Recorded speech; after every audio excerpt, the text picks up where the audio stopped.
નમસ્કાર, હું છું આપની સાથે કિશન તિવારી. આપ જોઈ રહ્યા છો ઇન્ડિયા ન્યૂઝ ગુજરાતનો ખાસ કાર્યક્રમ આપણો ગુજરાત સમાચારોની શરૂઆત કરીએ આપણે એક મહત્વપૂર્ણ સમાચારથી. સૌથી પહેલા આપણે નજર કરીએ વડોદરા તરફ. તો વડોદરા જિલ્લા પંચાયતની વડી કચેરી ખાતે આજે કારોબારી સમિતિની બેઠક મળી હતી અને હવે એવું લાગી રહ્યું છે કે કારોબારી સમિતિની બેઠક મોડી શરૂ થવાની આ પરંપરા થઈ ચૂકી છે.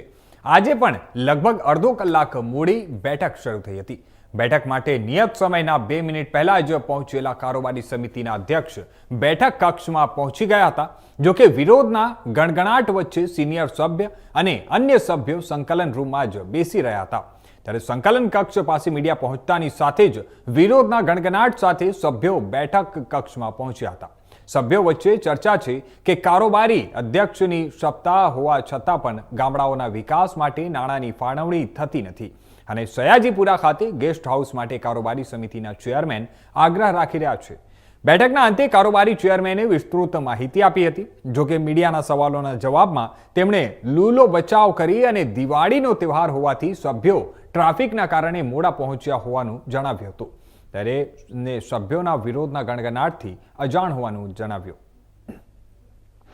સૌથી પહેલા તો આપના માધ્યમથી મારા સમગ્ર વડોદરા જિલ્લાના રહેવાસીઓને, તમામ જિલ્લાના જ નહીં પણ રાજ્યના, દેશના જ્યાં જ્યાં મારો સનાતની વસે છે તે સમગ્ર મારા તમામ ભાઈઓ, બહેનો, માતાઓ, વડીલોને મારા તરફથી આજથી શરૂ થતા નવા વર્ષની અઢળક અનહદ શુભકામનાઓ, પ્રકાશના પર્વ દીપાવલીની શુભકામનાઓ, સાથે આવનારું નવું વર્ષ બધા જ માટે ખૂબ જ સુખદાયી, યશસ્વી, ફળદાયી અને તંદુરસ્તીભર્યું નીવડે એવા આશીર્વાદ સાથે આપને બધાને પણ શુભકામનાઓ.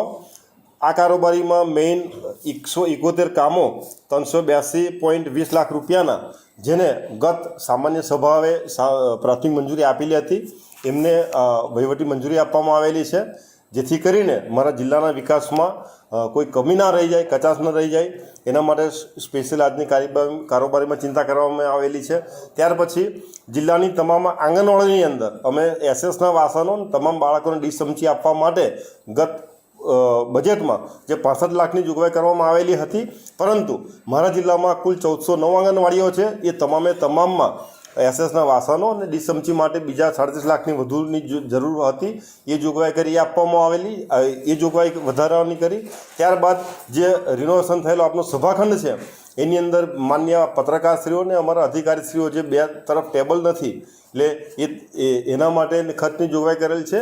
આમ કુલ મળીને આ કારોબારીની બેઠકે જિલ્લાના વિકાસની અને જિલ્લા પંચાયતની ને તમામની સુખાકારીમાં વધારો થાય, ખાસ કરીને મારા બાળકો જિલ્લાના માટે એસએસના વાસણ ડીશ ચમચી મળે અને વિકાસના કામોને પ્રાધાન્ય અપાય એની ચિંતા કરીને મંજૂરી આપેલી છે.